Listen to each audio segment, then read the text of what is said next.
Hello, a very good morning. Welcome along to a brand new week right here on Ireland AM. It is Monday, the 26th of June, and do you know what? We've got lots on the way, Tommy. We sure do have a busy 3 hours coming your way, but very shortly, well, we want to say a special congratulations to Team Ireland at the Special Olympics. They won gold in the basketball. Jubilation over that. We're going to be reviewing all the action along with this weekend's All-Ireland hurling and football quarter-finals. Now, he's a former pop star that found God. He then went on to become a star of Strictly After 8. We'll be chatting to the Reverend Richard Coles about his brand new murder mystery novel. Very interesting, man. All right, when it comes to weddings, there's nothing photographer Jenny McCarthy hasn't seen. After 9, she's going to share her tips and tricks from 20 years in the business. Yes, and would you look who's back, the highest earner in Virgin Media. Christmas holiday. No. Feeling very safe coming in. Standing to your left. Hi, Alan Hughes. How are you? Hello, darling. How are you? Now, coming up on the show later on, we're going to round up all those showbiz stories from the weekend with Goss.a's Ali Ryan, such as Elton John's Glastonbury gig. Did you just watch it? Past my bedtime. Past your bedtime. I'm all about Rick Astley. Yeah, we're talking about Rick Astley, yeah. But Lizzo was good. I was watching it last night expecting, like, maybe Dua Lipa, maybe a Britney appearance because it was so big. That's what they build. Yeah, none of it happened. But we're going to be talking about all the stars who were at Glastonbury and everything else in showbiz, and of course a bit of Love Island gossip. Yeah, that's all coming up a little later on. Now, Derek is finding out about the growing sport of kickboxing in Ireland. No better man. Tell us all about it, Derek. Yes, Al, welcome back. By the way, a lovely, dry, bright and sunny start. Welcome down here to Tala in South County Dublin. We're not too far from here, guys, this morning. Looks like a couple of showers out there later on today, but as you mentioned, Al, we've come down here to Tala Martial Arts Centre. European kickboxing champs, they're kicking off very, very soon. In fact, we're going to be sending an Irish team down to Krakow in Poland. So we're going to be catching up with some of the team here on the ground. And guess what? We're going to be giving kickboxing a go. It's going to be tough, but we'll give it a good shot, okay, lads? We'll catch you later on. No better man. Fair play to The lads Derek. in the background are going for it. I You know. see them? 2 minutes past 7 in the morning and they're going for it, hammer and Fair tongs. play. Fair play to you, Derek. We'll catch up with you later on, but now let's get the news for the first time this morning. Over to you, Cliodhna Russel. Thanks, Tommy. Good morning. A woman in her 30s has died following a sea rescue operation at Ballycroneen Beach in County Cork. The alarm was raised just before 1 o'clock yesterday afternoon. The woman was critically injured and airlifted to Cork University Hospital by the Coast Guard helicopter. She later died in hospital. A young boy was also rescued from the rocks by the Coast Guard helicopter with non-life-threatening injuries. House prices fell in the second quarter of this year compared to a year ago, marking the first year-on-year decline in 3 years, according to the latest house price report from property website daft.ie. It found the average listed house price between March and June was just under €310,000, 0.5% lower than the same period a year ago and 1/6 below the Celtic Tiger peak. Asking prices in Dublin dropped by 0.6% during the last 12 months. Waterford, Cork and Galway all saw a fall, but Limerick bucked the trend, where prices rose by just over 1%. RTE bosses are due to appear before 2 separate Oireachtas committees this week to answer questions about the undeclared payments to broadcaster Ryan Tubridy. Minister for Media Catherine Martin says she expects RTE to engage fully with the government's external independent review. An external independent review into governance and culture at RTE was announced by government over the weekend and has since been welcomed by unions representing staff at the broadcaster. It followed a meeting between the chair of the RTE board and the Minister for Media Catherine Martin after it emerged broadcaster Ryan Tubridy had been in receipt of undeclared payments. Minister Martin also said that it's her understanding that an external review commissioned by RTE to look at the remuneration of the top 10 most highly paid presenters at the broadcaster will be concluded within 2 weeks. RTE bosses have been called before a number of Oireachtas committees this week to answer questions about the controversy, and politicians say they hope those with the answers appear. We also want information on any other accounts that may exist that are similar to this. We need full scrutiny. We need answers as to who actually came up with the idea of setting up this system of payments, who authorised it, who knew about it. This is really, really important. And we want to know that this has stopped as of now, not just in relation to the Turbiddy case, but if any others exist, that has ceased. The right people come in, the people who are decision makers, the people who made the decision on this are most certainly the ones that we want to hear from. We also want to find out, why this wasn't picked up in audits. So what checks and balances, what controls are in place to make sure that the audit can pick up things like this. They'd be the kind of things that I'd be expecting us to look at and to talk about. At RTE this morning, the show must go on. Ryan Tubridy said he's disappointed that RTE has decided that for editorial reasons he should not broadcast his radio show this week, saying he looks forward to returning to the show. Marie Mulcahy, Virgin Media News. Several anti-war groups are to stage a protest at Dublin Castle this morning to coincide with the Consultative Forum on Ireland's International Security Policy. Taoiseach Leo Varadkar is due to address the event at Dublin Castle this morning. Last week there were chaotic scenes at the forum when it was being held in Cork, with Taoiseach Micheál Martin being heckled during the event. We compare 14 insurance quotes to get you the best deal. So choose chill and work smarter, not harder. Yes, thank you, Cliodhna, and a very good morning. We're live here down in Tala Martial Arts Club here this morning. The girls are giving it socks, as you can see. The European Olympics underway at the moment, and we're going to be catching up with Team Ireland before they head out to Krakow in Poland later on this week. So that's all to come later on this morning at 8:45. Now, let's take an opening look at weather together with Gary Cousin with us on cameras. And it is a mainly drying set to start. You'll be glad to hear plenty of bright spells, plenty of morning sunshine on the breakfast menu, albeit showers through parts of South Donegal. In fact, some of those on the heavy side with the risk of lightning out there at the moment, carrying through there into parts of Tyrone and up around Derry. But elsewhere, holding mainly settled now in those light westerly winds. Now, right across today, a pretty decent one in store, but we will see that sunshine slip across today. And in fact, that cloud cover then building from the west. So we're going to see some showers pull in as we work our way through your Monday. We're into the last full week of July with top temps out there in and around 16 to 20 degrees. So a little bit cooler than what we've seen of late. And finally then tonight it looks like mainly dry and settle as that rain clears out. In behind it though, we're going to see another system feed in for the west-southwest as the night progresses into those early morning hours. So once again, we're expecting a little bit of a damp, a bit of a showery start into Tuesday morning with values back to around 12 to 14 degrees. So that's how it's shaping up down here in Tala Martial Arts Club in South County Dublin at the moment. We'll be back again live at 7:35. Chill Insurance work harder so you can work smarter. We compare 14 quotes to get you the best deal. Now it's time to take a look at this morning's papers. We'll start with the Irish Times. Its headline, RTE faces barrage of inquiries from politicians. The coalition leaders will discuss the payment scandal this evening before Minister for Arts and Media, Catherine Martin, briefs her cabinet colleagues tomorrow. Furious RTE staff demand Forbes committee grilling. That is the front page of the Irish Independent. Director General Forbes is among a number of senior RTE figures invited before two Oireachtas committees this week as the scandal surrounding hidden payments continues to unfold. The Daily Mail also covers this story, with TDs going to demand full disclosure from RTE on star salaries. And the Star similarly goes with no cover-ups of grubby deal. Eamon Dunphy has called on Media Minister Catherine Martin to find out today who in RTE signed off on Ryan Tubridy's grubby pay deal or resign. The Sun also leads with RTE's web of deceit. The Irish people have been betrayed by RTE's web of deceit around its secret payments to Ryan Tubridy, TDs have said. Now, for a different headline this morning, the Examiner goes with first fall in house prices in 3 years.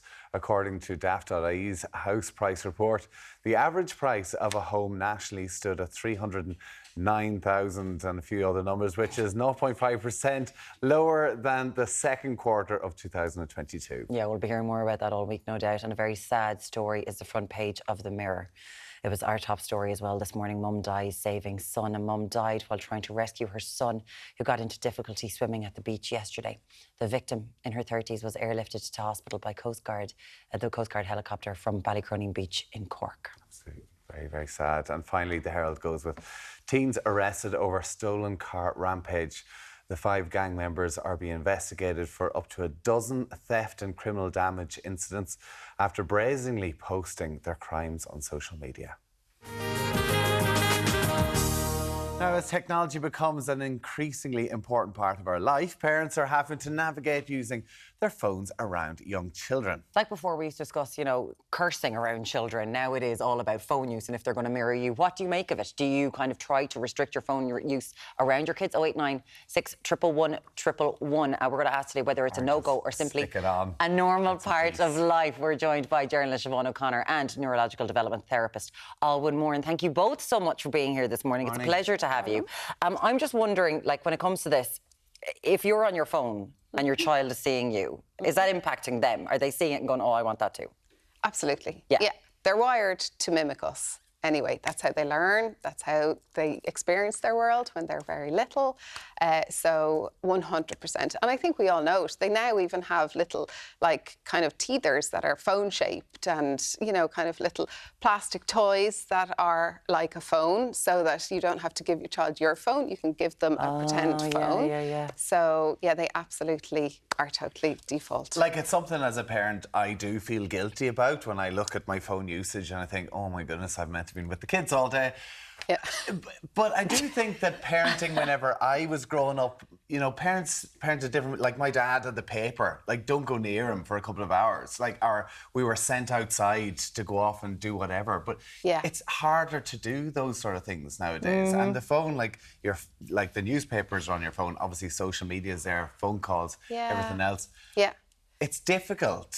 It is. I suppose if you kind of think about it in terms of maybe if you were talking to me and you were trying to tell me something and I'm on my phone and I'm not engaged and I'm, you know, kind of looking, how would you feel?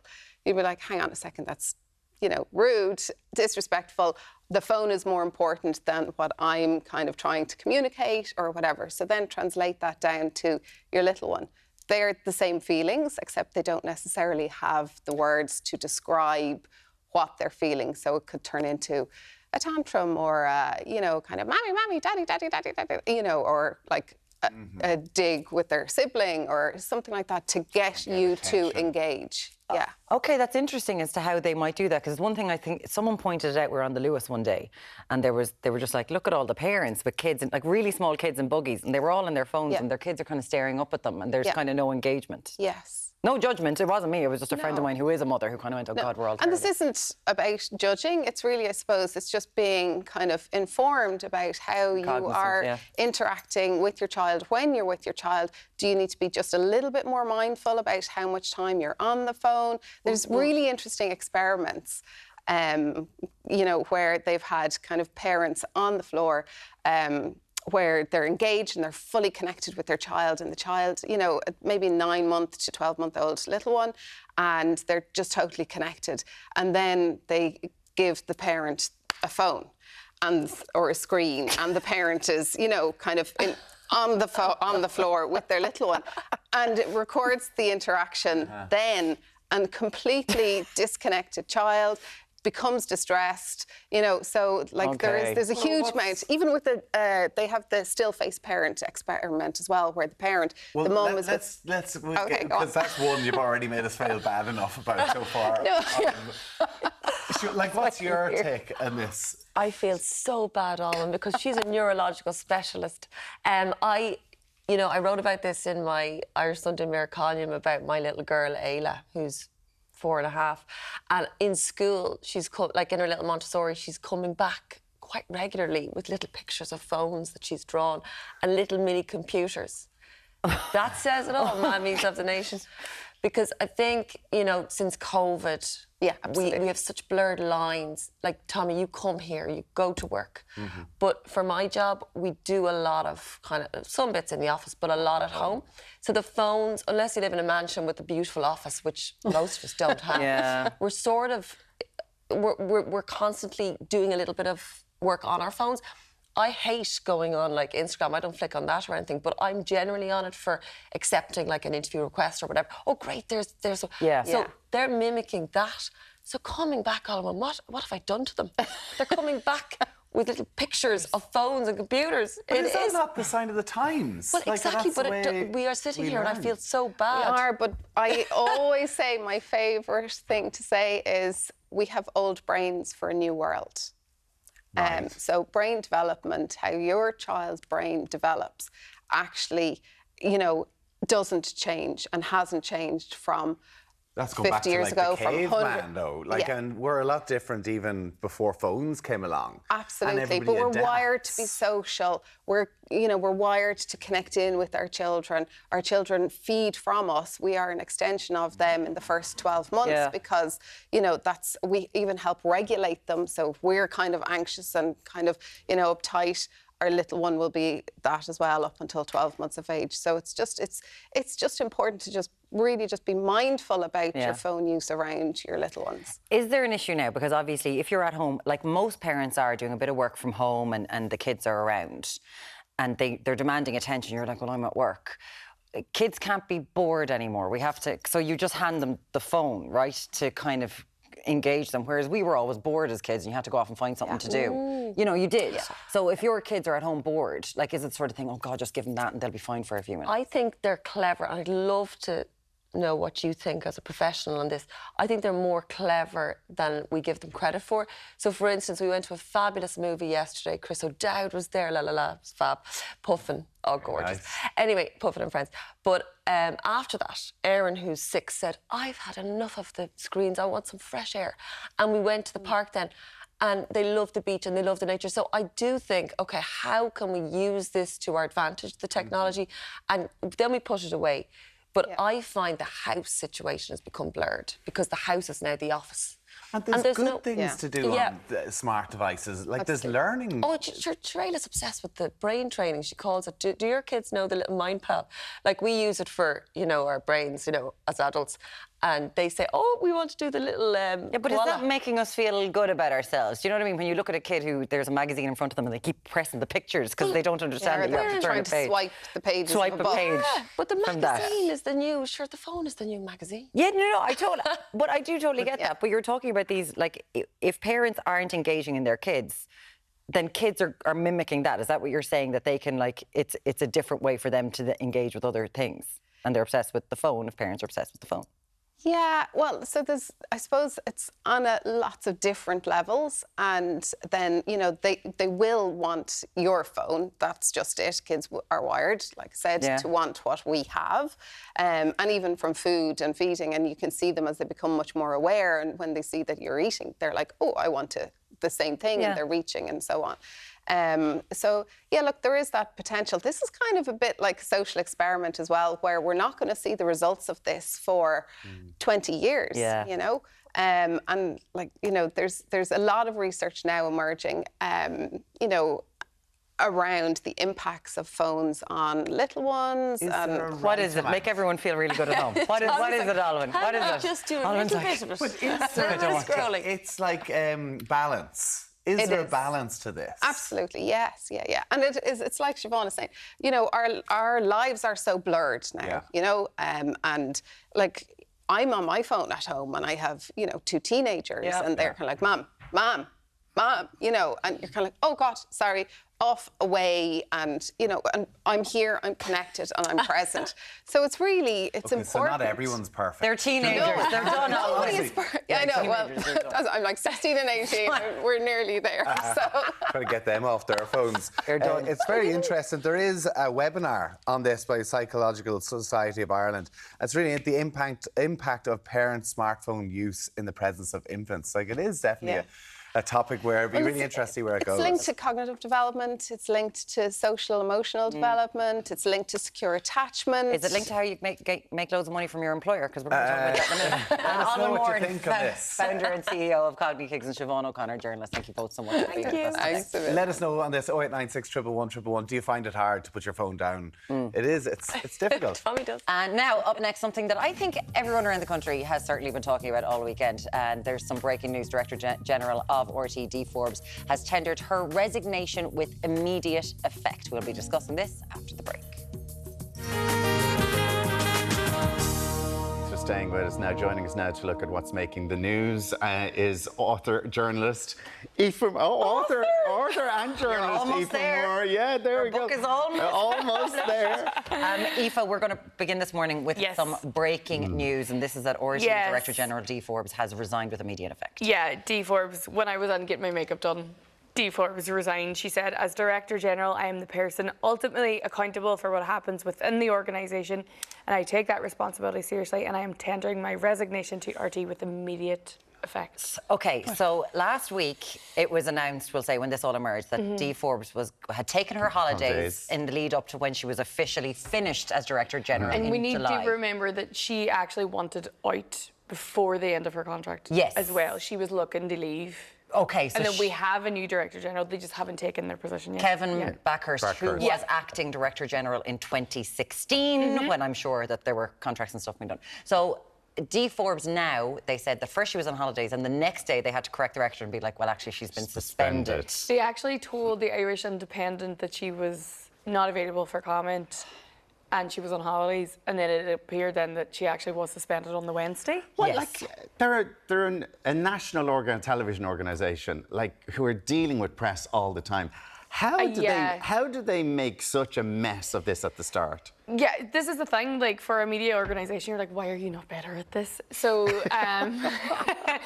so what has happened now is that Catherine Martin, who is the Minister for Media, Tourism and Sport, has said that RTE will be before the committee this week, and there will have to be an independent review now into all the contracts and everything that's happened with RTE. She said that there'll be, a corporate review of the contracts and everything else. And the National Union of Journalists said this week that all the review must be transparent and done in a timely manner. Seamus Dooley, who's the chair of the NUJ, said it should not be used as a reason to further delay wider reform within the organisation. And of course, people were calling for Dee Forbes to be at those reviews on Wednesday and Thursday in front of the Oireachtas Committee. Obviously, she's not going to be there now. She's resigned. She's sort of saying, bye. She'd been invited. She could never be compelled. She could never be compelled, but she's obviously not going to attend now. Would you? Like, no. Would you? No. We want to know what you think about this. Obviously, I've been talking about this with friends, with family all weekend as to what's going on. This is our national broadcaster. I do believe in a licence fee. It does support so many other things, from an orchestra to, like, there's lots of organisations it supports. It's not just paying the salaries of people like Ryan Tubridy. We'd like to know what you think. 0896 111 111, because obviously this all started off when these payments came to light as far back as 2017, €375,000 that was paid more than had been stated with Ryan Tubridy. There is a sense that... Well, tell me, who was the assistant DG at the time? Well, Kevin Backhurst was acting Director General in 2016. So we don't know if he's got something to do with those. But there was a survey yesterday, and more than 7 in 10 people don't believe trust in RTE can be restored following the Ryan Tubridy payment contract. Like, this is actually huge. It's come at such a bad time as well, because, like, as much as I absolutely love RTE and I believe in a state broadcaster, they come to the government with a begging bowl every year. And then now we're hearing that they haven't, or allegedly haven't, been transparent with the people. And we're in, like, a Future of Media Commission, and now we're hearing that the top paid person who believed he was taking a pay cut was not taking a pay cut. And now it'll be in front of the committee next week, and it'll be, I would assume, not an explosive committee since we've had John Delaney. I'd say it'd be the same. Yeah, and I suppose what they would say is commercial sensitivity. Yes. And the TDs and everyone is saying, we have to stop that crap. That can't happen on Wednesday and Thursday. Yeah, because you've got to come in, and you can't come in and say, oh, there's commercial sensitivity around this. We can't comment. Or there's an ongoing inquiry. We can't comment. Even as a journalist, like, if RTE have had, when they were talking about the North and they had some very questionable people on from, like, the Republican or Loyalist community, I tried to FOI how much they paid those people to come on the show, and that's not FOIable. Like, they would not release... You couldn't get freedom of information in relation to that? They wouldn't give freedom of information because they said it was commercially sensitive and they wouldn't give it out. These two words. Yes. Commercially sensitive. Commercially sensitive. But it's like, if you're a state broadcaster, there has to be some sort of transparency here about how it works. So... And they kind of only... They release, I suppose, as a state broadcaster. And again, I do believe in a state broadcaster. I think it's incredibly important, certainly in this time of misinformation. It's more important than ever. But we are the ones who do, we pay our licence fee for a reason. And you can understand why people are going, so you want to increase the licence fee. Now, what is it? Like 40 cents a day or something like that? When you put it into perspective as to what it is that you can get for it, I do think it's incredibly important. But when you're lying then going, so you're bringing the begging bowl out yet again, even though you get advertiser revenue, you get the licence fee, what's going on here? For every programme. The like sponsorship, that shouldn't be allowed. You shouldn't be allowed to sponsor every programme. Like, the difference is, I'm from the north, and when you watch the BBC Northern Ireland, they don't have ads. No, see, it is very different. That's the difference. Yeah. So obviously they get a licence fee, but they get advertising revenue as well. So it's very different from any other state, because in Canada, and Australia, it's different the CBC, as well. it is different. Yeah, they do. But they do have commercials on some of those as well. Listen, we just want to know what you think. 0896 111 111, and I'm sure more will be revealed. And be rumbling on, and especially on Wednesday and Thursday with those committees.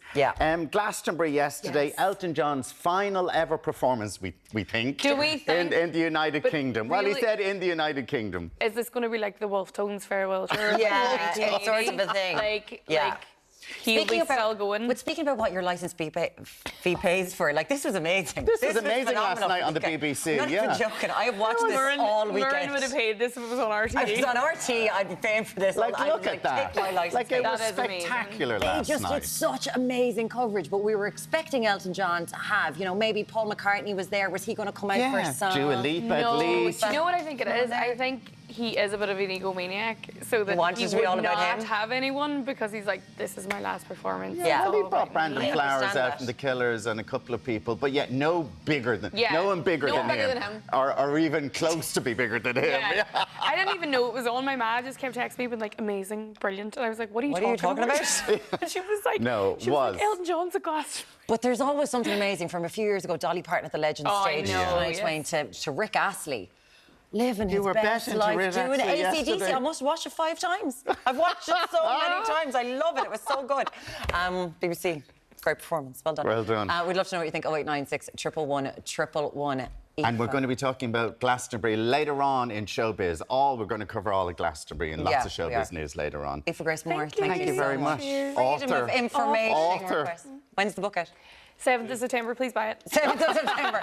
Even if you don't know what it is. Even if you don't know what it's about, please buy it. Buy it. Tommy, how are you doing? What's up next? I'll be definitely buying it, Aoife. Oh, there you go. Now for a look at what's happening in the next hour. No, it's not over. It's still to come this morning.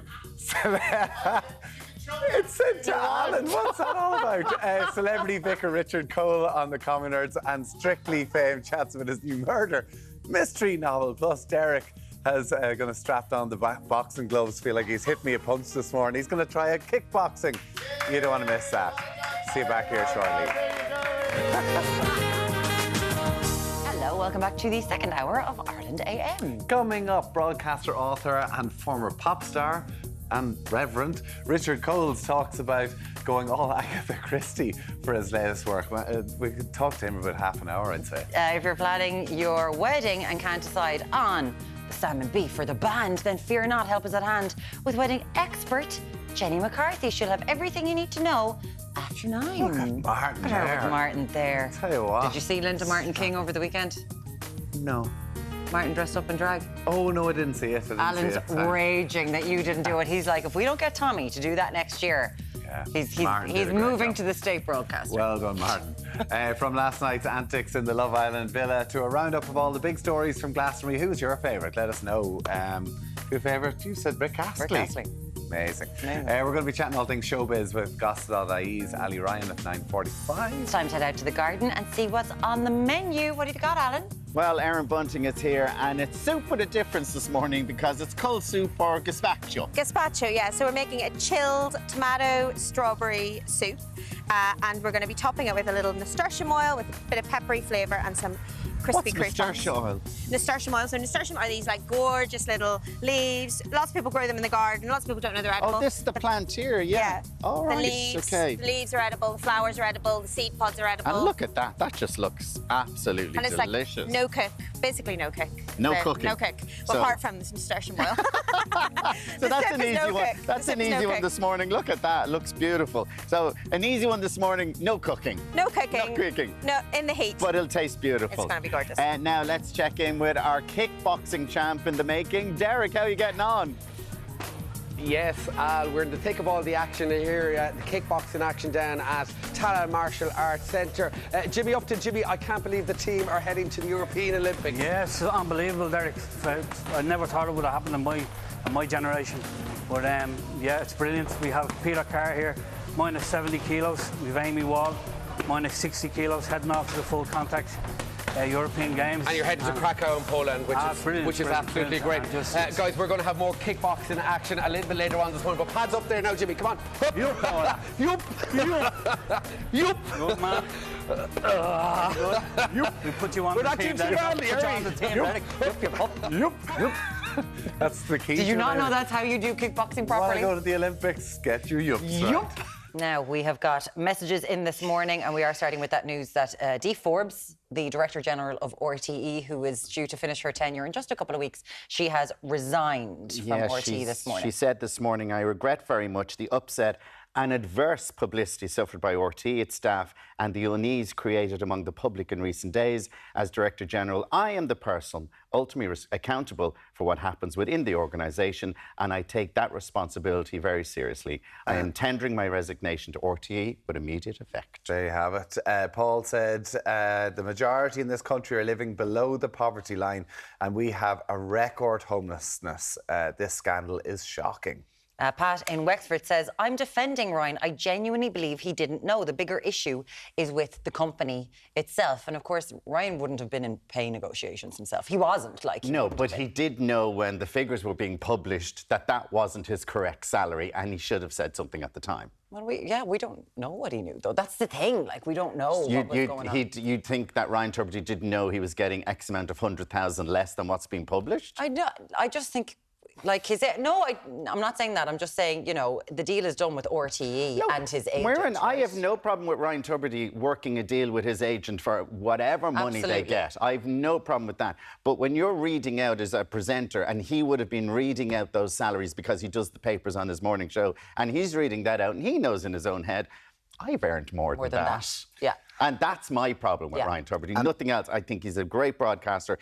He's a lovely man. I've met him loads of times. But when you're doing your job and you're reading that out, and you know that's a lie that's written in the paper, because I know I've earned more than that. And it comes down to RTE, and the fee and the transparency and the trust, and that's where the trust is broken. And Susan said, this is awful. Taxpayers are being taken for fools, and it's not good enough. Yeah, Mary in Cork, if this was any major bank, it would be a much bigger story. This is a massive deal on one of the country's largest companies. I think it's one of the biggest stories we've had. I'm not like people, this isn't going to go away, and people are wondering where the House of Cards is going to go next. Yeah. No, and literally, I was my sister, my nieces yesterday, and they were all talking about the same thing. And it's just because he has been part of the Landscape Society, the Late Late Show, the Toy Show, everything for so many years. And like saying that we've all taken our cuts, we've all taken pay cuts over the years because we know everyone's suffering. And then when it goes, is it not just the organisation RTE? What else they're up to? Hopefully that'll come out in these committees on Wednesday and Thursday. Can we have some more money? Like, we want to raise the licence fee. And you're like, well, what are you actually Where's that money going? Where's the money going? Yeah. It's sometimes when you're looking at the government going, we can't trust you to spend on capital projects because they go 2 billion over what they're meant to go over. Yeah, I know. What's going on with them? I know. Have you lost trust in RTE? There you go. That's what it comes down to. 096 111 111. Coming up next, he's a celebrity vicar turned crime writer. We're going to be chatting to Reverend Richard Coles. He's coming up after the break. Very welcome back. Now, our next guest has done everything from being a chart-topping pop band, a vicar in the Church of England, and has now just gone and released his second crime novel. It's like your career. You know the way you bounce around everything? I was like, can we make you a vicar at some stage? Maybe that's next. Maybe it could happen. Before we chat to the Reverend Richard Coles, let's take a look at some of his career highlights.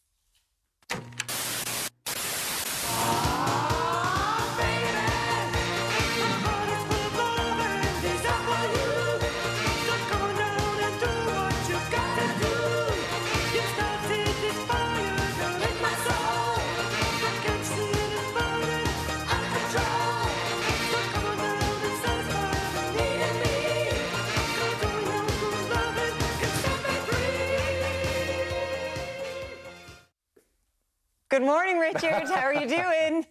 Well, when you say highlights, it's a very broad and elastic definition of highlights, I think. I think you could see in the video when I attempted to dance that Strictly Come Dancing wasn't going to go well for me many years later. Yeah, you were. It was a bit of dad dancing when you were a very young fella. As we saw there, because, you know, we all know you from being this incredibly affable and wonderful vicar on the television, but we would have seen you there in the massive 80s pop band, the Communards, with Jimmy Somerville. What was that part of your life like? How did you end up coming together with Jimmy Somerville? Well, I was a gay runaway from Kettering to London, and I arrived just at the time as Jimmy Somerville, who was a gay runaway from Glasgow, arrived too, and I was just very lucky. We became friends, and I just happened to hitch my wagon to the most distinctive and talented singer perhaps of the 1980s. And so he kind of hauled me into becoming one of the unlikeliest pop stars of the 1980s. What was it like becoming then a vicar with a #1 single? I mean, what was the reaction of people who found that out? Well, because most of the people in the church when I entered the church were their sort of pop music knowledge stopped with Al McCogan, so they didn't have any idea about who I was at all, which was just as well. But actually, you know, I'm not the only one. Peter Skellern, he was also a priest of the Church of England. Not many people know that. And there were lots of people who I trained with who had all sorts of interesting backgrounds. One was a football ref. Another was the man who looked after the culture in Stilton cheese. All sorts of people get called to unlikely vocations. Tommy, perhaps even you, from what you were saying earlier. You know, he likes to try his hand at a lot of things, Richard. He really does. I just think back to my priest, and he definitely wasn't going to have a #1 single with his voice. Listen to that. The dirge that would be going on. How did you get called to the cloth? Because as you said, you were a gay runaway from Kettering, a lovely part of Middle England, and obviously being a gay man in the 80s, things have moved on so much now in so many churches around the world. But, you know, was there a conflict there for you and the church in the beginning? Well, not for me. I mean, I never had any doubt at all that God was completely relaxed about human sexuality, as we still persist in calling it. But it's a very live issue in the Church of England. There was a kind of movement towards progressiveness and inclusion, and I think there's a bit of a resistance to that now. But the Church of England has to remain on terms with the wider culture, really, and everybody else has just got used to there being same-sex couples, and it's not a big deal. And we should be doing what we're meant to do, which is to uphold and celebrate love between people, you know? Because you did conduct secret same-sex marriages. Go on. Well, technically not marriages, because the Church of England is an established church, so there's a legal thing there. But I would certainly very happily bless gay relationships in a way which was not strictly kosher, although we've always been a little bit sort of indistinct about such things in the Church of England. So there's been a bit of wiggle room, if I can put it that way. OK, so you conducted blessings then. So because you've now stepped away from the church, was that you just had enough battles with the church? You know, you're trying to do something that you feel that is progressing and going the right direction, and you just had enough with the resistance to it? I think you can have enough of battling, actually, and it's been a battle that I fought since I was 16 years old. And I think if you're in a battle, you need to put on armour and you need to wave a sword around and stuff, and sometimes you don't want to wear armour and you don't want to wave a sword around. You want to explore other parts of yourself, I suppose. And also I just got fed up with trying to put a sort of dignified front on a church which was, I thought, completely unjustly not extending its blessing to people who should be blessed. So I kind of stepped away from a formal role within the church, although I'm still a member of the church, very happy to be one, just slightly on the edge of it rather than at the centre now, perhaps. And Richard, you've done so much for the church. Like, you know, you were one of the brand ambassadors that spread it, like if you look at it in that way, that spread it like in a very modern way around the UK, even like we would be completely aware of who you are, you know, on Have I Got News For You, all the panel shows that you do. How did you feel about that role in the church? Well, I think it's just because of the weirdness of my CV, because I'd been in a pop band and stuff and done a bit of telly. When I was ordained, I took that stuff with me, and like lots of clergy in the Church of England, we sort of multitask a bit now because the harvest is plentiful, but the labourers are few. So I was just like others in that respect. And also in my parish, Findon, where I was vicar for 12 years, it wasn't a rich parish, so we could only afford to pay for me half-time. So I had to do other things. The just unusual thing that the other things I had to do was the worst paso doble in Strictly Come Dancing history. Well, maybe you were very self-critical of that Paso Doble. We all thought it was fantastic. There was the British public who were critical of that. OK, well, they can be pretty ruthless, all right. But it must be amazing to think that you're in the parish on a Saturday and a Sunday and talking to all the locals there, but on, like, Celebrity MasterChef the next day. I mean, and when you think about the church, to try and progress into the 21st century, it's a really good way to kind of bring that into that next generation. Well, I mean, I guess I was lucky in that I had a wider reach than most other clergy, and I hope I did. You know, if I can do it, if it can make sense to me, it can kind of make sense to other people, and they could do it too. And I suppose I hoped I did that. I guess for lots of people, I looked like I made it impossible rather than possible, and that's, you know, my bad. But I do, you know, the church offers food for us, for hungers that we always have. We want to know who we are. We want to know that our kids will be okay, that we fit in with our world. And, you know, we've been doing that for a long time. And when we get it right, I think that's something invaluable that we bring. Now we've moved on to another area of your life, a brand new part of your CV, and this is murder mystery writer. You've got a brand new book. It's called A Death in the Parish. It's the sequel to your first novel, which was called Murder Before Evensong. We've got Canon Daniel Clement. He's back again. Can you tell us about this book, please, Richard? Well, yeah, it's a series of books. It's set in the late 1980s in a little English village in the middle of, you know, it's a very pastoral, settled scene. He's the rector. He lives in the rectory with his mum and his two dachshunds. There's a big house, an aristocratic family in a big estate, and people dotted around it doing their thing. And all looks very tranquil. And then, of course, there's this completely unforeseen and unpredictable outburst of murderous rage. And Daniel's job is to figure out what's going on and to try to fix it. And so that happens in book one. And then in book two, just when things are settling down again, boom, there's another murder. And Champton is now only second to Midsummer as the most dangerous place to live in England. Yeah. It definitely has got an air to what you kind of expect to see it on a television, like a Sunday evening television series. Is there any talk? Is that kind of the hopes where it might go next? Well, yeah, we've done the deal actually, and the scripts are made, and I have a very clear idea about who I want to play Daniel Clement, but I'm not going to say who. But gratifying, the bloke who did the adaptation, when he finished it, he said, you know, there's only one person who can play this part, and he said the same name. Who? Daniel Craig. Well, I mean, if it was based on me, obviously Daniel Craig. No, Ryan Gosling perhaps would be the obvious thing. But Tommy, as you were saying, you're always looking for new opportunities in your career. So, you know. Well, after the priesthood, then that's where I'm going next. That's what you can do. I hope it's not going to be coming out for a while yet. Because A Death in the Parish, the thing about it is, like, as you're reading it, obviously some of it must be taken from your life, like the interactions that you have with some parishioners. There's a very descriptive, you've got a strange relationship with your Land Rover that you can't drive, or Canon Daniel Clements can't drive. Like, are there elements of this that are in your life? Well, I mean, it's a bit me. Most of my friends would prefer to take the bus or actually walk than get into a car with me. Not because I'm kind of Emerson Fittipaldi, God, that dates me, but because I'm not very good at operating machinery or technology. Talk to your technicians about setting up this Zoom today and they will confirm that for you. But he's not like me at all. The thing about Daniel is he's actually rather a buttoned up, rather a restrained, sort of unflappable person, which I'm not. And I'm interested in people who, you know, the kind of priests who are the still centres of a turning world. What happens to them when their life gets a bit unpredictable and a bit messy, and maybe they're not quite as unflappable and competent as they thought they were? So that's really where the story's going to develop over several books, but that's part of it.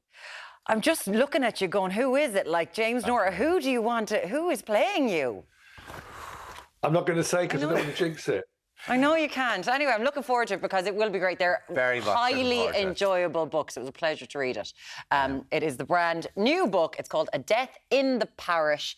The Reverend Richard Coles, thank you so much for joining us this morning. An absolute pleasure. Thanks, Miriam. Thanks, Tommy. Nice to see you. Hey, thanks so much. Thanks so much. Richard. We've got you two new jobs there, priesthood, and you're going to be an actor. I don't know where I'm going to find the time. It's just mad. What a legend. Yeah. It's a bit of an unusual combo in the kitchen this morning. Yeah, because there's no cooking. Or is there? Or is there? Erin Bunting is here to serve up a tomato and strawberry gazpacho, or as it's pronounced in Spain. Well, yeah, in Spain it's actually a salmoñejo, though I'm sure people who speak Spanish better than me will correct me on that. Salmoñejo. But so, because it's tomatoes and strawberries, and we've also got some bread in there, which is what makes it slightly different to a gazpacho. Strange combo. Yeah, but it kind of soup with strawberries in it. Yeah, I had it first in Granada when I was. Are you a fan of cold soup? I have become a fan of cold soup. I wouldn't have said I was originally a fan of cold soup. Are you, but Tommy? Actually, yeah, well, it will be in a few minutes. Yeah. It's a bit cold outside here. It is. It's maybe not the best weather for maybe a hot soup. Nice. I'm going to make a little nasturtium oil to go on top of the soup, like a little green oil. So I'm just popping some nasturtium leaves, which actually I'm going to give you guys to try. They have this. Tommy loves eating the leaves. Delicious Here you go.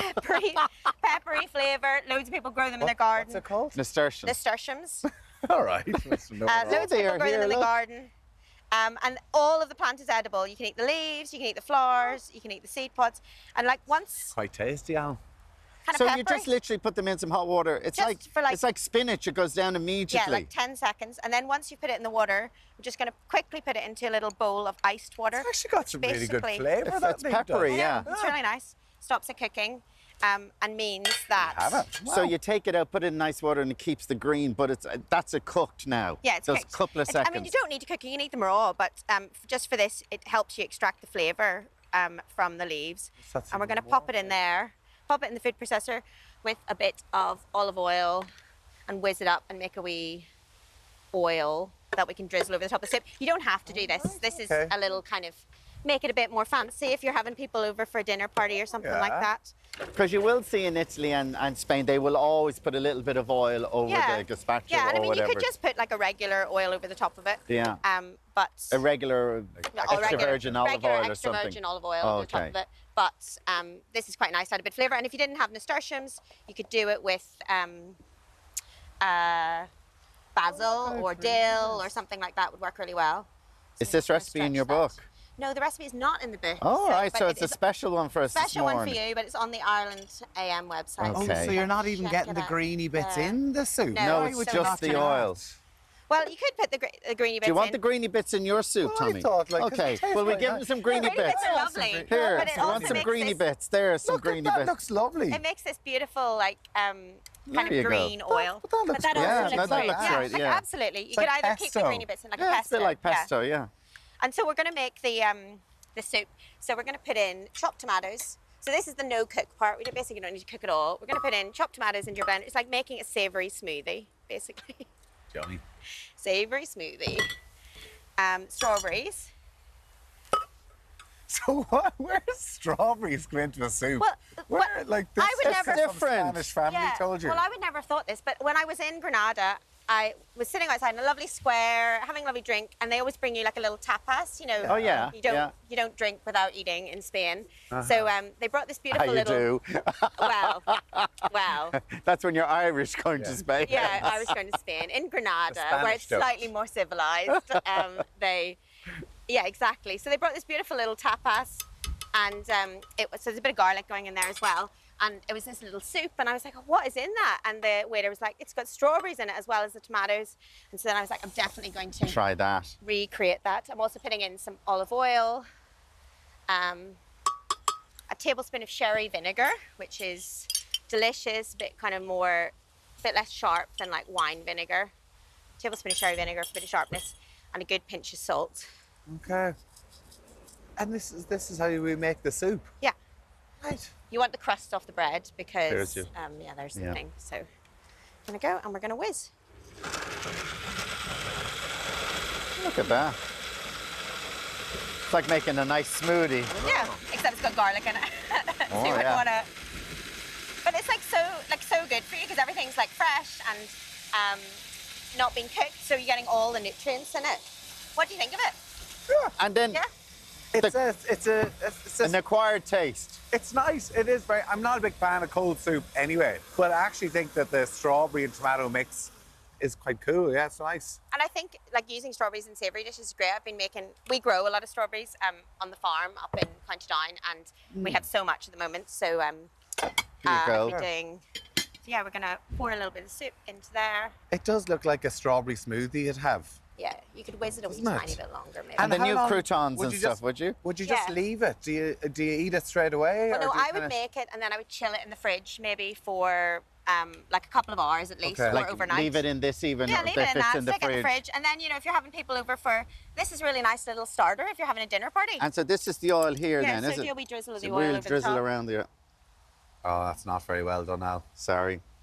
No MasterChef. I don't have a bit of blue roll with me. Where's my blue roll? And this is what you need now, so the petals on And then top. just some weena starch and petals to garnish it. And like, that is a pretty quick and easy starter, and your friends are going to be Aaron Bunting. pretty Absolutely impressed. delicious. Yeah. Actually, go on, try some, Al. I have tried it. It's lovely. Try it there. I have tried it. Forced into trying it. You must eat it, Alan. Tell us what you really think. I like it hot. Come on, let's go. Come on, let's go. Can I stick that in the microwave? No, you cannot. We're being transported to southern Spain here. Oh, it's lovely. Don't look so surprised. It's lovely. Aaron Bunting. Do you know what? The oil is gorgeous. Yeah. Well, I'm glad. Right. No, it's fab. Absolutely gorgeous. After the break, Derek is going to be put through his paces with some of kickboxing's finest, Aaron Bunting. We'll see you back here in a few minutes. Come on, finish. Welcome back now. Who needs Jean-Claude Van Damme when you can have Derek Hartigan? Let's see how our kickboxer is getting on this morning. Derek. Yes, thank you very much, Miriam. We're live here at Tala Marshall Arts Centre right across the morning. The European Olympics kicking off tomorrow in Krakow in Poland. We're here to support them. Team Ireland heading off tomorrow. Nice early flight for them as well. Jodie is with us as well as Dave Heffernan. Jodie Brown, we're going to kick off with you because not only are you European champion, you're also world champion. Amazing, amazing achievement. Yeah, so I started my senior career 2 years ago. I had an amazing run in junior as well. I won 3 WACO titles there, so that's world and European titles. I won my first senior world title in Jeslo in Italy in 2021, and then the following year we went to Turkey in Antalya, and I won the European. Unreal. Tell us about how you got started in kickboxing. Yeah, so I started at the age of 4 actually in Tala Martial Arts. I've been here now 16 years. I started because my sister got bullied at the age of 8. My mum just wanted us to learn self-defence and discipline, and I did learn a lot from this club, from defending yourself in the street and, in skill with bullies. It's a great way to teach your kids discipline. And how did you find it then competing, obviously, as you went through the ranks? How did you find it? Yeah, so I actually had a love-hate relationship with the sport for many years. I didn't really like the sport from 4 to 12, and then once I started competing, I got that competitiveness about me, and that's when I really started to enjoy, It kicked in, and then competitions. Obviously, the European Olympics in Krakow at the moment. How has the boot camp been? How's the build-up been? Yeah, it's been a long 12 weeks for all of us. A lot of discipline, a lot of sacrifices. You can't go out drinking with your friends, you can't go out for meals with your family. It's just a lot of sacrifice. It's a lot of early mornings. It's a lot of discipline on yourself, basically. And your poor boyfriend Matthew doesn't see you. Yeah. Sorry, Matthew. No dates, sorry. No dates. What a huge achievement, Dave, for the club to get this far. Yeah, it's brilliant. Yeah, we've got 9 athletes representing Ireland in kickboxing, all disciplines, full contact, light contact and points. So that was a huge thing. 3 girls, 6 boys. So it's a massive achievement for the club, for the country, for Kickboxing Ireland to get there. What I noticed here this morning, Dave, is that there is a great split of guys and girls who are kickboxing from a very young age as well. Yeah, it would generally be 50-50 in this club, but in Kickboxing Ireland and the worldwide, when we go into international competitions, there's as many people in a girls division as there is in a boys division, as many people in ladies as there is in men's. So it very much is a 50-50 sport, A lot of people wouldn't know. Obviously, the European Olympics on at the moment, but kickboxing is not an official sport in the Olympics. No, not yet, but we're trying hard. We've been a long, long road to try to get here. This is our first really Olympic event. That's a huge achievement for the sport to get there. Hopefully, we're pushing for 2028.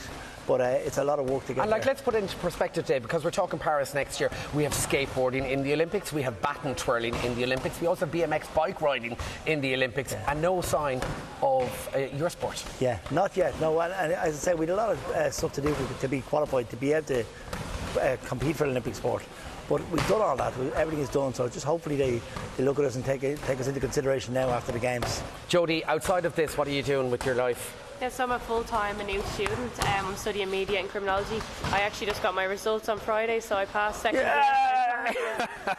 So I'm going on to my final year now, so I'm looking forward to that. It's hard to balance kind of life and then kickboxing, but and hopefully you're going to bring home a gold medal, to Ireland. That's the goal, yeah. Absolutely. Now, you go set up because we have a demo on the way. Where are we in terms of funding, by the way, Dave? Well, as I say, we're a non-funded sport, so this year we've got great support from Kickboxing Ireland and the Olympic Federation of Ireland have been great to us. We've been working with them for 6 months and they've been nothing but helpful, very professional, and welcome us into the Olympic family. Okay, so we're going to demo 3 techniques here this morning. What have we got? So we have Jodie and Nicole. Nicole's a great fighter in her own right. Jodie's going to start off with a blitz. So it's a two-handed technique. So the idea is scoring with the first hand, scoring with the second hand. Scoring with both hands, okay? And there's a lot of talk in there, Dave. The second technique we're going to do is kicking first, followed with your hands. So it's a side kick to the body and a back fist to the head. And again, a lot of drive in that, Dave. Our third technique is going to be double roundhouse, double kick to the head, and then follow with scoring to the body with the hands. By the way, how is this actually scored, by the way? It's 1 point for a head shot or body shot, 2 points for a kick to the head. Okay, and there's nothing below the... Nothing below the waist. Okay, so guys, is it time for a go myself? Right, I'm going to take on the European and world champion, right? Here we go. We're going to kick, right? Here we go. So, 3, 2, 1. Oh! Hands in there, come on. Come on again. Go on, Jodie, hit him back. Hit him back. Oh, she's stuck. Brilliant. Where can we find out more online? Talamartialarts.com. You'll find any information you need. All right, and across all the socials. And a big up for Team Ireland!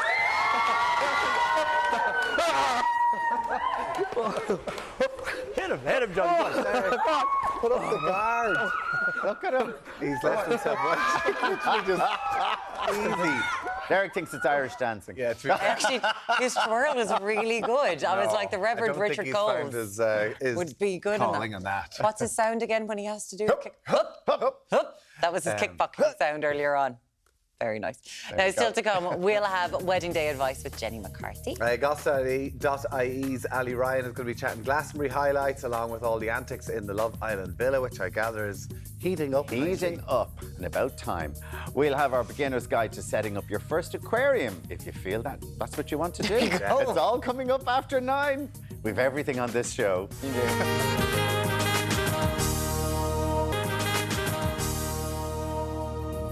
Hello, welcome back to Monday's Ireland AM. Coming up this hour, first off, renowned photographer and wedding guru Jenny McCarthy is going to be here to chat about her new book, which is the ultimate guide to a stress-free big day, which is just what Muireann needs. More advice on planning the big day, because it's in the planning at the moment.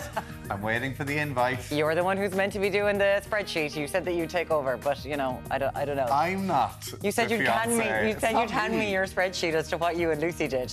Nothing. He hasn't given me anything. I don't think people can blame on to me now. From Lewis Capaldi being helped by the crowd at Glastonbury, it was a wonderful thing to see, to a weekend of high drama on Love Island. Ali Ryan is here with her Showbiz Roundup. We've got lots in store, isn't that right, Ali? Yeah, so many big moments from Glastonbury. Lots of high, lots of lows, but we have to get into Love Island. I did tell you guys it was going to be the most dramatic season yet, and they are delivering so much to get through today. Yeah, it is amazing. Everybody I've been talking to is really getting into Love Island at the minute as well. So looking forward to catching up what is going on there. Now, who better to check in with and see, has he still got the eye of the tiger? I think he got the eye knocked out of him there. Derek, he's still going. I did get the eye knocked out of me, Tommy. You're dead right. This one's a beast out here. We're still locking horns here at Tala Martial Arts Centre here in South County Dublin. Come here. By the way, Jodie, the guys, where are they heading to? They're going to Turkey in August to fight in the World Championship. As well. Yeah, all right, so hopefully they can bring back a couple of medals to the club, right? Yeah. All right, I'm not finished with this one. Here we go. Yes! Go on! Smack him! Oh, I'd love to see that. I feel like Raiden wins Mortal Kombat, like Scorpion is going on there. It's a good one. Now, this morning, Alan, he's getting a lesson in something that you used to do, keeping fish. Alan, what are you up to? Yeah, and Tommy did it really well, isn't that right? Yeah. Now, marine biologist Keelan Doyle is here with us to get all the things we need to know if you want to get an aquarium for the very first time. Is it difficult? It's not difficult, I promise you that. It used to be difficult back in the day, but it's got so much easier, so I'm going to teach you how. OK, we're looking forward to that. Welcome back. You're very welcome back. Now, there's only one story that everybody is talking about again this morning. So the front of all the newspapers and all the texts coming in as well this morning It is, of course, about RTE. Now, Forbes has resigned Yes, as the Director General. Obviously, Ryan Tubridy is at the front of a lot of the paper as well. But Mary in Carlow has said you have to feel for Patrick Kielty now, who's obviously coming into the Late Late Show in the autumn. He will be questioned or judged over an issue that was never his fault. Hopefully this is dealt with before his start date, and certainly his contract, I'm sure could be well edited, because if he was part of that barter deal arrangement, I'm sure he's not going to be anymore. I'd never heard of the whole barter deal before this came out. I was like, what is this the barter account and stuff like that? And then people are saying, get off Ryan Tubridy's back. He's done nothing wrong. He did not wrongly report his earnings. No, but he didn't correct it when the actual figures came out. He did not correct it. He did nothing wrong. So what if he did not correct his mistake? His only obligation is to report his earnings to revenue. Which is exactly what he did. I was wondering if there was going to be an issue with Patrick Kielty when people start going, how is he making it to London in the morning? Do you know what climate change? And people are going to be like, how is he flying? How is he going to make it on the Saturday morning? The flight over to the BBC show is at 9. I wonder now, because of the commercial sensitivity that people are going, we can't have that anymore. You can't hide behind that. Will they have to reveal how much they're paying Patrick Kielty to take over on the Late Late? But they'll have to report it in 2 years' time. No, but they're saying that has to be scrapped. Okay. They're saying that has to be scrapped. Well, that has to go. because it's up to competition, but who really is going to be able to compete with those levels of money? Yeah, exactly. RT is a state-owned broadcaster, which means taxpayers' money goes into the running of the operation. This is a massive breach with the RT, as a taxpayer partly funds RT by the TV licence, and that was in the papers again this morning. Yeah. Whether the TV licence, do people still feel like they want to keep paying a TV licence for an organisation where now they don't have the same trust in? Yeah, and they're reforming it all over Europe as to the TV licence, because, you know, state-funded TV. It's in loads of different countries, but they're trying to reform how it's paid for, because a lot of people are like, I don't have a screen anymore, or I don't have a TV anymore. They're like, you got to pay some tax for it. But what RT did is nothing new, and that's what a lot of the advertising companies have said. Like, this is something that's going on in all different, and it's not just in television, in all sorts of different things. So it was maybe pulling the wool over people's eyes, but I think for people in that area of work, it was well and truly no. Yeah. I think they thought that maybe what was going on in Russia might push them off the front pages, but it didn't really. Oh, no. We all want to talk about Ryan and RTE. Thank you for your messages this morning. I'm sure this is something that will be rumbling on for quite a little while. No doubt. Something completely different next. Something completely different. Maureen is very excited about this. She's got the book. She's been going through it for months. For a page by page. Wedding Guru. Two of them have been out chatting for ages. You're like bullying me into getting married at this stage. McCarthy this is what's happening. Is here. She's going to be talking to us about a stress-free He's mad big for a day out. He's wants a hat. Oh, absolutely. That is, it's bought. It's bought.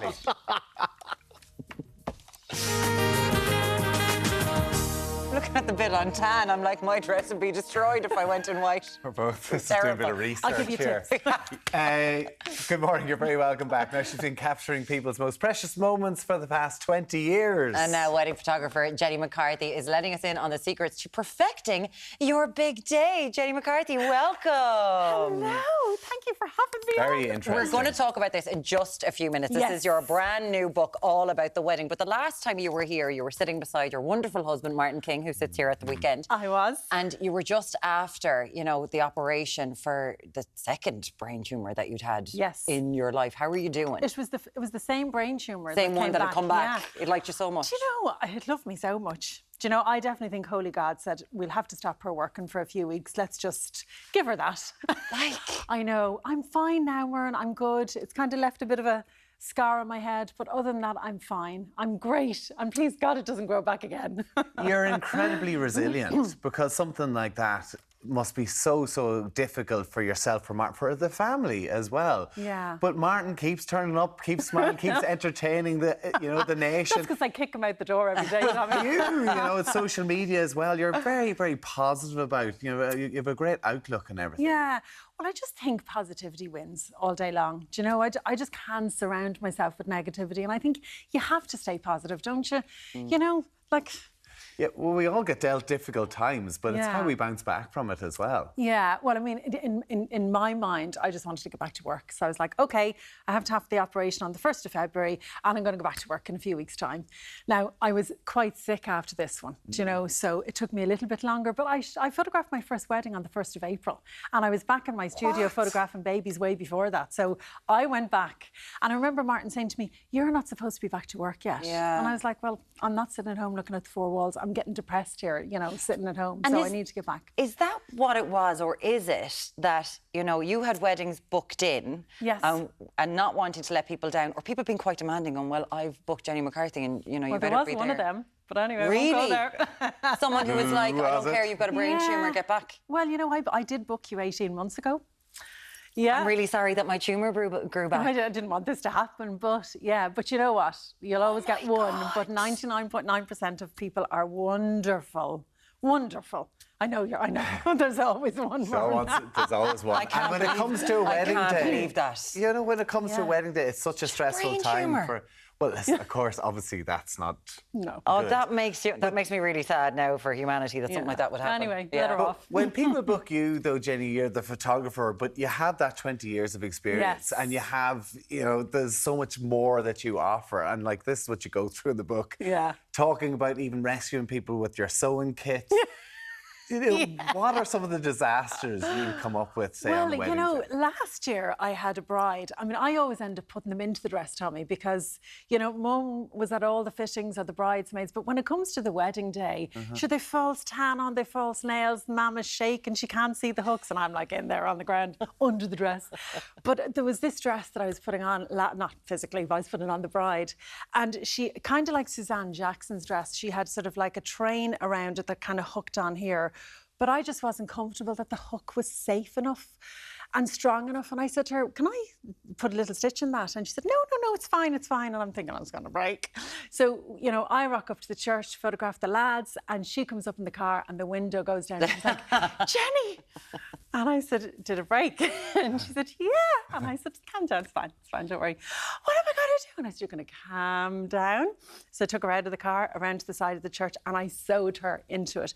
The hook was gone, and I just sewed her into it. Now, I don't know how she got out of it later on, but I sewed her into it. But only no for fear, that I'm sure. Yeah. Yeah, it was fine. But only for the needle. And I like carry a bum bag around my waist, and everything is in that bum bag, from deodorant to hairspray to a needle and thread to everything. But only for that bum bag. I never would have had needle and thread, do you know? I don't know what she would have done. And is this happen because of years of experience that you're like, I just have to be prepared as well? Because you're kind of the last line of call, like the last line of defence. I think there's another part of me that likes to help, though. I've always wanted to help at weddings, because little things do go wrong on a wedding day. Not wrong, but, you know, you'll get little elements that kind of pop up, and I know what they are, so I'm always sort of there to fix them. Yeah. You also share, like, because even the positive side of it is like, we're just going to calm down, because it's a remarkably stressful day. You also talk about a sad story with the bride's granny, but with a happy ending. Yes. Oh, my word, Natasha's granny. So it was in Clonabreeny House, I remember, because it's a specific wedding venue, and we were all ready to go over to get her married to her lovely husband, Stephen. Anyhow, I'm sort of, you know, come on now, everyone, let's go, let's do this. And I'm like that all day long, kind of making sure the day moves on. And everyone's going down the stairs, and I'm sort of, you know, be careful on the stairs. And Mum had granny. And she slipped out of her shoe, and this lady was 90, Tommy, 90 years of age, and the stairs are marble, and she fell from the top of the stairs to the bottom, and it was horrific. What did you have in your bum bag then? No, I didn't have it. No, I'm not good with blood. So Amy, who's my assistant photographer, she was with me, and I went, you go and do the blood. I'm taking the bride back into the bedroom. She doesn't need to see this. Anyway, long story short, Nanny was taken away in an ambulance. The wedding was about 2 hours delayed. I stayed for the night, even though they didn't hire me to stay for the night. I just stayed because I didn't have enough photos. And at 9:45 that night, the front door opens, and who walks in? Oh, no, Nana. Came back. Now, she had white hair earlier on, but she came in with lovely pink hair because of the blood. And in she goes into the room, and I was like, now, here you. Were you looking for attention? So we bring her into the room, and I photographed her walking in, and everybody just, like, hugging and squeezing her. Oh, my God. It was just amazing. Amazing. That is amazing. I'm so glad I stayed. That is so amazing that you were there. This is the brand new book. There's everything that you could possibly see inside this. The Wedding by Jenny McCarthy, the attire, the entertainment, flowers and beauty, the tan, the chapter on tan for white women who might ruin their dress.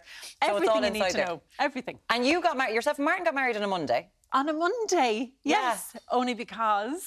She's like, they're going, we're not cheap. We're not cheap. It wasn't because we were looking for deals.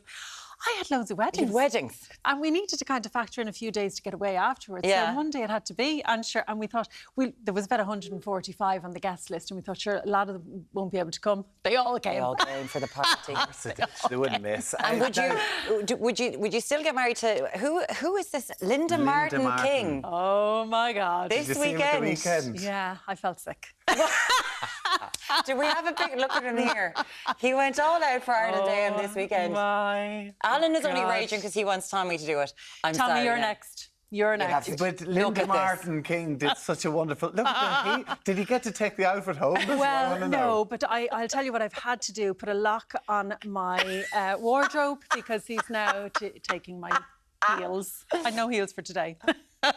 I was texting him and he said he got the shock, that he genuinely got the shock of his life when he saw that.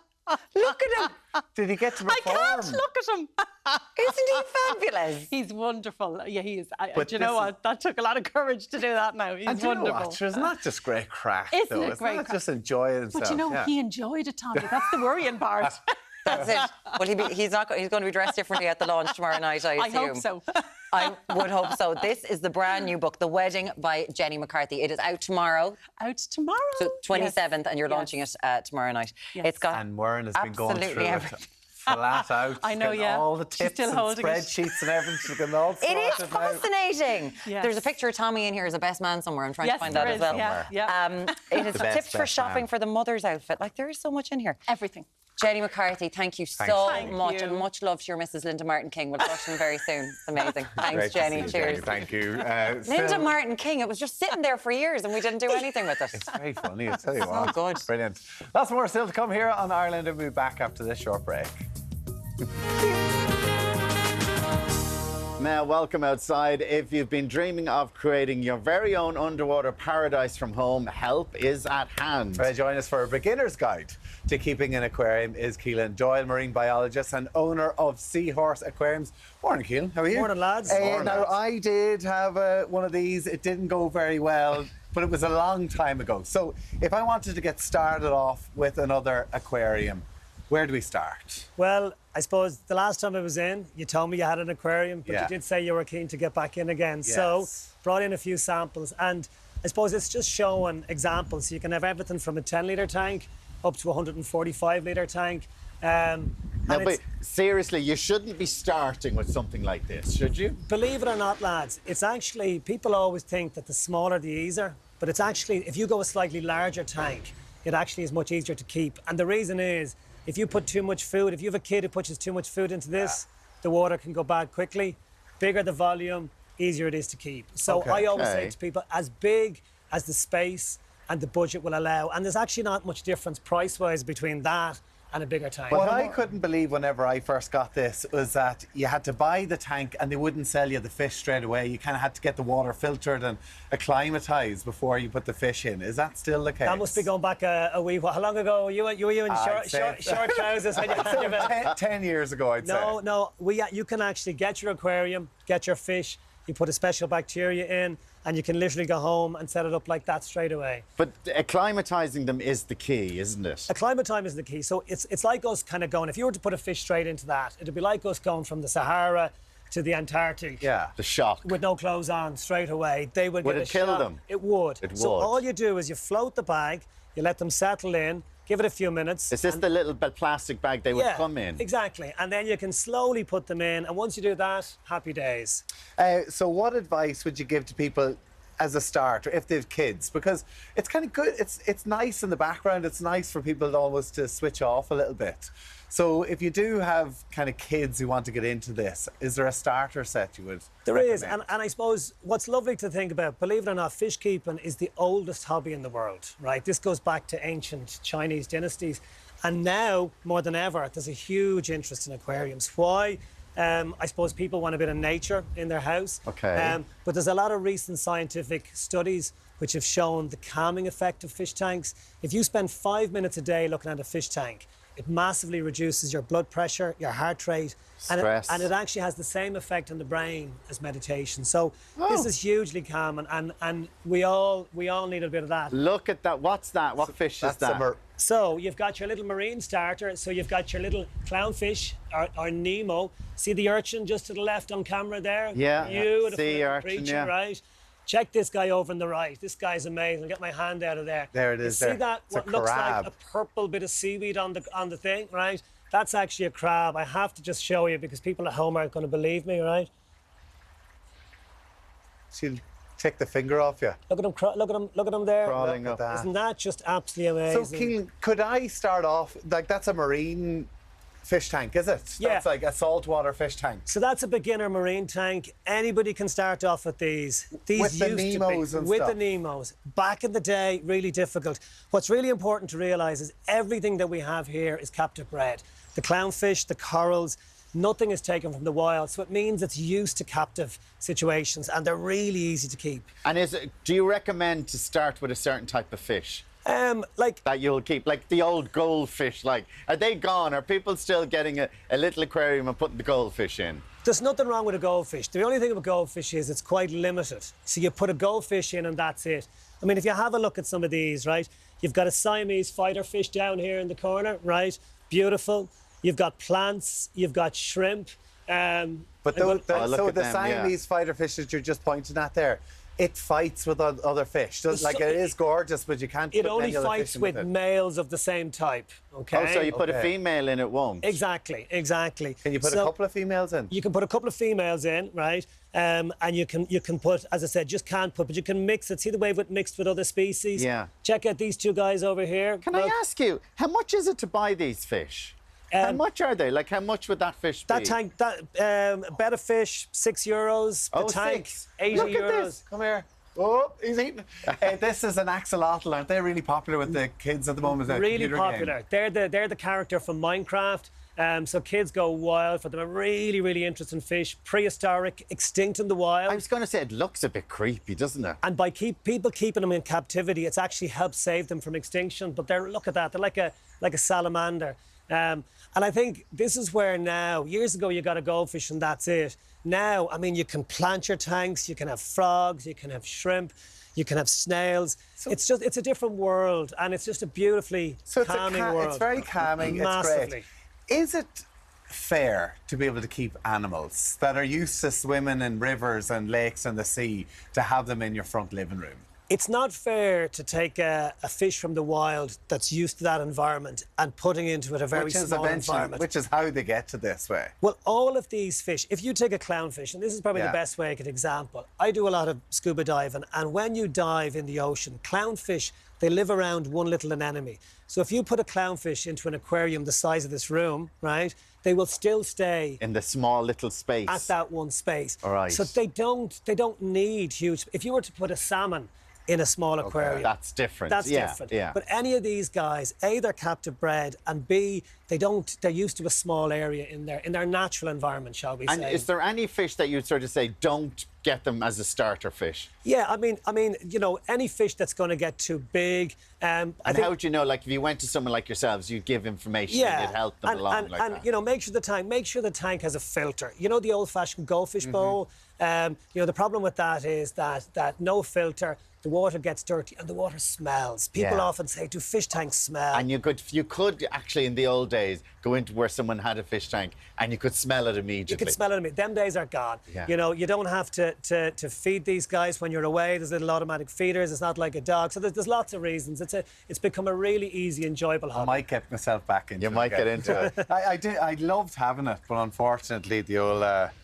Yeah, they didn't last too long. Listen, Keelan, if people want to find out more, how do they find you? Seahorse Aquariums in Ballymount and in Galway in Lisbon Industrial Estate or seahorseaquariums.com. Oh, perfect. Lovely Thank you stuff. so much. Very Totally interesting. nice. And they look amazing, I have to say. They that look. one's Yeah, class it really altogether. is amazing. Thank you so much for that. Cheers, guys. Now, for a look at what's coming up after the break, Muireann, what have you got? Thank you so much, Alan. Still to come from Elton John's Glastonbury farewell to drama in the villa. We're chatting all things showbiz next.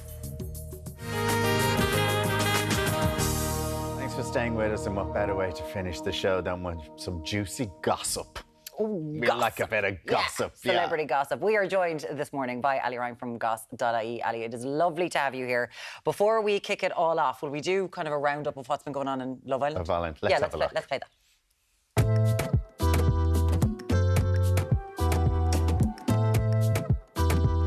All right, boys. The boy I would like to couple up with is Zachariah. Molly, you are now single and therefore have been dumped from the island.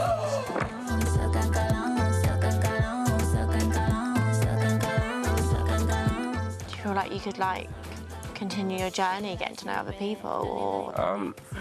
Just see how things go, really. I feel like them situations last night, most guys would be like, if I keep on flirting with other girls and doing this, she will go home, because she easily could have picked you last night. But she didn't. You just want to be out here all the time. I missed the game. Do you? You're literally, honestly, draining all my energy. Well, you're out there kissing all the girls. You had energy, hun. Oh my God, yeah, you don't even make sense. And you want to walk away. Okay, so that's a preview of tonight's episode that we just saw there at the end very with end. Dressed Up. Okay, let's go back to Friday night. Yes. And this is Molly, who was sensationally dumped from the island. Like, you've heard of being dumped via text, but being dumped via text on live TV, oh my God, it was so dramatic. I think it's going to go down as one of the best Love Island moments in history. So basically, Katie McDermott came in as a bombshell, and bombshells are meant to come in, cause some drama, steal the men. That's the point. So within the space of 12 hours, she was asked to steal someone's man. And But she was told, this is what you have to do. You have to pick someone. Yeah, she only found out when they were all sitting around. Like, what they're doing a lot this year is they're shocking even them. So they're just sitting around having a chat and they're like, right now, choose. Normally you'd get about 24 hours. So it did seem like Katie didn't even realise. So when she to choose, she said she didn't really know, and she just went for Zachariah, which meant Molly was single and vulnerable, which is what always happens. Yeah. But while they were sitting, waiting to get up, Molly herself got a text being like, you are now dumped. And everyone was just all gasped, shocked. And to be honest, Molly and Zachariah were the only couple in the villa, as in the only couple that were starting to get strong. There are literally no strong couples in there whatsoever. Really? So if anyone is a true Love Island fan, you'll know that this weekend coming, timeline-wise, is going to be Casa Amor.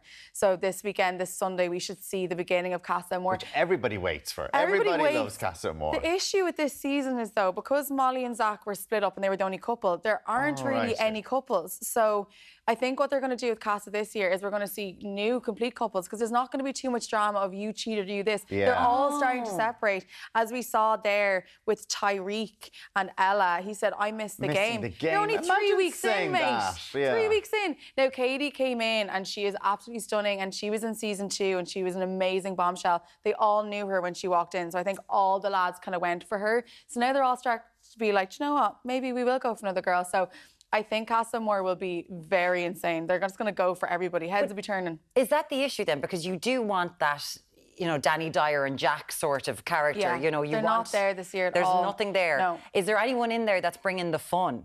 Like, remember, like Yeah. Jack or Maura, they were always great crack. There are good characters. Like, everybody loves Jess. She's the blonde that was originally... She's with Mitch now, who Mitch was originally with Molly. All the names are so similar. So they kind of were friends that have now been forced to get together, because when they did that recoupling with Katie, they broke up 2 couples and said you are not allowed to recouple at the next recoupling. So these are all completely new things that Love Island have never done. So Sammy and Jess were the only other strong couple, and the producers have now broken them up as well. So it's strange. But it's strange, but we were saying this, and we've been saying this for a few weeks. It started off where it got going very quickly, and it's obviously the producers need to keep it... The drama. To keep the drama going. And is that working? Because, like, our viewers tuning back in? I do think so, because it's kind of getting mean Everyone almost. seems to be talking about it. Everyone's just getting dropped. Like, apparently there was, you know, when Jess was told she can't recouple with Sammy again, when we watched it on TV, it was all one kind of shot. But then reports came out that she, like, stopped filming, was bawling, crying, was like, I want to stay with him. They had to calm her down and they had to start reshooting again. And then when we watched the episode the next day, you could see she was very upset. So the producers are, for some reason, trying to break people up. Now, maybe it's because they want Casa to reunite people. Yeah, people love a journey when it starts off kind of up, down, up, down. So maybe that's what they're hoping for. They did the heart rate challenge last night. Oh, the cringe. I was watching it like this. What's the heart rate challenge? That's where they dance and you lap dance. And you have to see who gets the biggest response. Yeah, that was very good. But I couldn't watch it. And the lads doing the lap dances back, oh no, it's not okay. Why couldn't you watch it? It's so cringe. Yeah, I know, it is. And the lads don't know what they're doing. They're just like trying to hump them and stuff. And you're like, no, please, like, no. Well, look, it's on every night on Virgin Media 2. So what's the preview from tonight? What was going on there? Was so that there's a little argument with Whitney and Mehdi. So Whitney's one of the favourite characters actually, but no one likes her with Mehdi. So I'd love Casa more to bring in a new guy for her because she has all the one-liners. She's a brilliant personality. He's just not it. Well, as we say, continues every night on 2. Glastonbury was fabulous all weekend. And, of course, everybody was looking to Elton John's very last performance, as he says so. Every time he says it. In the United Kingdom, never to perform again live on stage in the UK. And it was a bit of a damn squid. I think people were expecting loads of great guest artists because even David Furness was saying, I'm sworn to secrecy, it's going to be massive. And it was Brandon Flowers from The Killers. Brandon Flowers, yeah. There was rumours of Lady Gaga, Britney Spears, I think, and Dua Lipa, at least. Dua Lipa, who's on the track with him. It's strange, like Alan, we were chatting about this earlier. We were at his last Dublin gig, and I think he does love the attention being on him. And there's a lot of chat saying maybe he didn't want it to be taken over by another celebrity and let him have his final, in inverted commas, moment. He said this is his final show so many times. But isn't that the point? I don't need anyone else bar Elton John. Yeah. You know, you've got... But then why have guests on in the first place? I don't know why they bothered. Yeah. Like, you know, I was kind of sitting there going, would they bring down Kiki D or whatever? Like, he's just got such amazing... I say it's a He's Elton requirement John. because remember with the Super Bowl, like Rihanna didn't bring out anyone either, but then she revealed her pregnancy, so that was the conversation. I think with Elton, he wants the conversation to be, this is it, this is me, this is all my records, and he was amazing. And he was amazing. I loved it. And I was like, I even said when I saw him in Dublin, like he was just, and I was actually going, if I never see him again, if he never tours again, at least we've done it. I've seen him. No, he's incredible. But the best entrance of all of Glastonbury, have you seen this? Little Nas. Little Nas X, yeah. Oh my God. Have you seen this entrance? On a huge white on the horse. It's absolutely incredible. Look at this. Someone get Alan a horse for tomorrow morning. He needs it in here. He's such a show person. It's fantastic. It's amazing. And from Little Nas X to Lewis Capaldi. And we knew that Lewis was meant to be performing in Dublin at a charity gig 3 weeks ago, and he cancelled everything up until Glastonbury. And then you could really see during Glastonbury. He's really struggling. Yeah, and it was such a catch-22 moment because it was so beautiful and so sad, where the entire, literally every single person at Glastonbury sang Someone You Love, and you could just see it in his eyes. He was so overwhelmed, but he literally couldn't continue. But I have to say, like, he's just one of the nicest people in showbiz. He is such a lovely soul. Everybody's loving and raving about his Netflix documentary as well. He's just a good guy, so I really hope that taking this break is going to help him. But can I just say, so Glastonbury being filmed, can we do this with Electric Picnic? Because everyone around the world was tuning in to watch these this was unbelievable. Yeah, the BBC last night, that show just looked incredible. We need to do it in Ireland. We have the talent here, we have the shows here. I mean, even Malahide Castle gigs, you know, there's 2 weeks of them now. I would love to see something like that. Derek? Where are you? Derek, can you get down to Electric Picnic? And we want you on a white horse going into the stage. Yeah, Derek will be there. Would we have Kate Blanchett on stage at Electric Picnic? No, you'd probably get Bono going up. We get a few people if we needed them. I don't know about that. As always, Ali Ryan from gossip.ie, thank you for all of the entertainment this morning. Oh, thank you so much. Great fun over the weekend. Now, what's coming up on the show tomorrow? Tommy, tell us.